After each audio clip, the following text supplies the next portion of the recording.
अच्छा, ये बच्चियां बैठी हैं, इनकी जब शादी होती है तो एंगेजमेंट रिंग कितनी महंगी बनती है। सीता की एंगेजमेंट रिंग कितनी महंगी होगी, लेकिन जब केवट के सामने भगवान राम बिना पैसे के खड़े हो गए कि उतराई देने के लिए कुछ नहीं है, और केवट ने कहा ऐसे तो जाने नहीं दूंगा, पैसे दो, उतराई तो देनी पड़ेगी। तो पति का अपमान ना हो जाए, पति यहां संकट में ना लगे, सीता ने चुपचाप अपनी अंगूठी उतारी और राम के हाथ में दे दी कि ये दे दो। गोस्वामी जी ने लिखा, पियसिय की ही जानन हारी, मुदित मगन मणि मुद्री उतारी। मणि उतार कर दे दी। ये सीता है, ये सीता सिखाई गई,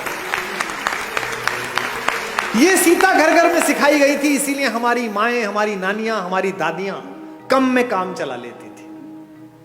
आज क्या हो गया, कम हो गया तो झगड़ा हो गया। पति की नौकरी 4 साल नहीं लगी तो तलाक हो गया, पत्नी की नौकरी छूट गई तो झगड़ा हो गया। इसका मतलब क्या है, सुख साधन पर केंद्रित कर दिया। और यहां बैठे हुए धनी लोगों, सुख साधन में है ही नहीं। तुम्हारे ऑफिस में जब 15,000 रुपए में बाहर खड़े होकर सफाई करता है लड़का, जो तुम्हारी गाड़ी पर पोछा मारता है, किसी दिन कलकत्ता में आसमान में हल्की बारिश होती है, साइकिल से वापस जाता हुआ बाजार से पाव भर बेसन खरीदता है, पाव भर प्याज खरीदता है, आलू खरीदता है, एक छोटी सी बोतल में 200 मिलीलीटर तेल सरसों का लेता है और पत्नी से कहता है मौसम बहुत अच्छा रहा, पकौड़े बना ले। वो स्टोव पे पकौड़े बनाती है, दोनों बाहर बैठकर खाते हैं और शाम को सोते हुए कहता है यार क्या शाम बीती है, भगवान का धन्यवाद, क्या अच्छा मौसम है, क्या बढ़िया हो। और तुम पेरिस जाकर भी सुखी नहीं हो, तुम लंदन की ऑक्सफोर्ड स्ट्रीट पे शॉपिंग करते हुए खुश नहीं हो, क्योंकि तुम डेपुटेशन पे दुख को भेज रहे हो। दुख हो गया है थोड़ी मार्केटिंग कर लूं शायद कम हो जाएगा, दुख हो गया है थोड़ा मेकअप करके एक सेल्फी ले लूं शायद कम हो जाएगा। ये जो फेसबुक पर, ट्विटर पर, इंस्टाग्राम पर बहुत हंसते मुस्कुराते चेहरे हैं, इनमें से अधिकांश की जड़ें खोखली हैं। इसीलिए ये आत्महत्या करते हैं, इसीलिए ड्रग्स में गए हैं, इसीलिए शराब में गए हैं। ये राम की कहानी आपकी जड़ों की आत्मा में यूरिया का काम करती है, आध्यात्मिकता का।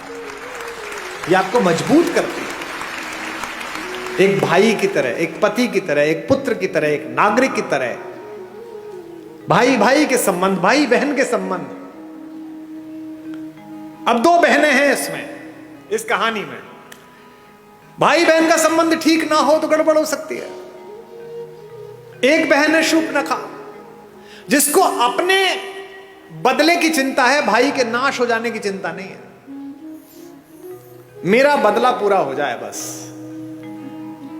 वो ये नहीं कहती कि मेरा अपमान किया, वो ये नहीं कहती कि मैंने नीचतापूर्ण व्यवहार किया, वो कहती है कि मैंने बताया मैं तुम्हारी बहन हूं, उसके बाद मेरा अपमान कर दिया। और उसकी तो बीवी बहुत सुंदर है, वो जंगल में क्या कर रही है, वो तो भैया आपके पास होनी चाहिए। ऐसी बहन देखी है कोई जो अपनी भाभी के रहते बाहर की किसी औरत का वर्णन करे कि इससे अपना लो? इसका मतलब वो बहन ही दुष्ट है, उसने अपने भाई का नाश करा दिया। एक सीता है, सीता का भी एक भाई है, आपको पता है? जब अशोक वाटिका में माता बैठी हुई है तो रावण आता है उनसे मिलने, रोज आता है, कहता है मेरा प्रणय प्रस्ताव स्वीकार कर ले। क्या उस तपस्वी के पीछे पड़ी रहेगी, वो तो जंगली है, मैं मार दूंगा उसे, खत्म हो जाएगा, वो कुछ नहीं कर पाएगा, तुझे ले नहीं जाएगा। माता पूरी सात्विकता के साथ बैठी है।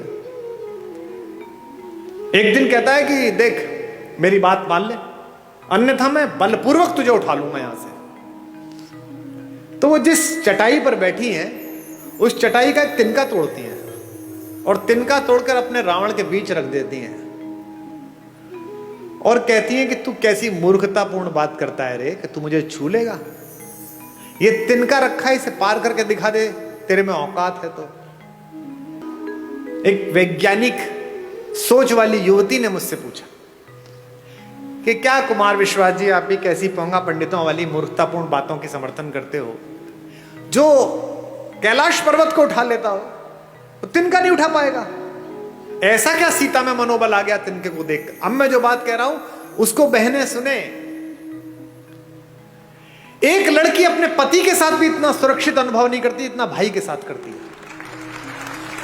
क्यों?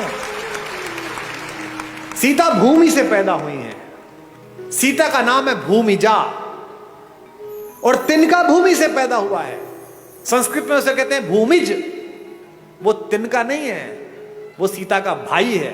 सीता कहती है मेरे इस भाई से निपट ले, पति से तो बाद में निपटना, वो तो बाद में आ जाएगा, पहले इस भाई से निपट। एक तृण धरकर कहती है, उसकी ओट में बैठकर कहती है वैदेही, तृण धरि ओट कहत वैदेही, तृण धरि ओट कहत वैदेही, सुमिर अवधपति परम स्नेही, तृण धरि ओट कहत वैदेही, सुनिर अवधपति स्नेही। एक बात आपको बता दूं मैं, जिस दिन आपको अपने पिता की बेटी से अपनी बेटी ज्यादा अच्छी लगने लगे, उस दिन समझ लेना कि अमंगल की तीर्थ यात्रा प्रारंभ हो गई है। क्योंकि पहला संबंध तो पृथ्वी पर आपका उसी से है जो एक कोख से पैदा हुआ है। ये जो भैया दूज पर और राखी पर बहनें राखी बांधने आती हैं,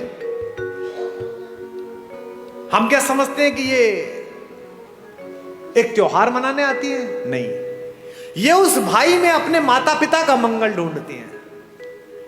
ये जानती है कि मेरा भाई ठीक रहा तो मेरे मां बाप का बुढ़ापा ठीक कटेगा, ये समृद्ध रहा, ये शक्तिशाली रहा तो अच्छा हो जाएगा, और उसी के आशीर्वाद से तुम्हारा स्वास्थ्य चलता है।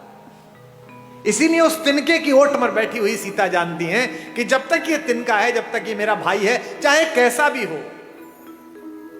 तिनके से ज्यादा गरीब बेचारा कौन होगा। तिनका तो बहुत ही गरीब भाई है, लेकिन फिर भी वो जानती है कि ये रक्षा करेगा। इसलिए इस पूरे पारिवारिक प्रतिष्ठान में, राम कथा में, एक एक प्रतीक शास्त्र ऐसा है जो आपको आपके पारिवारिक मूल्यों के साथ जिंदा रख सकता है।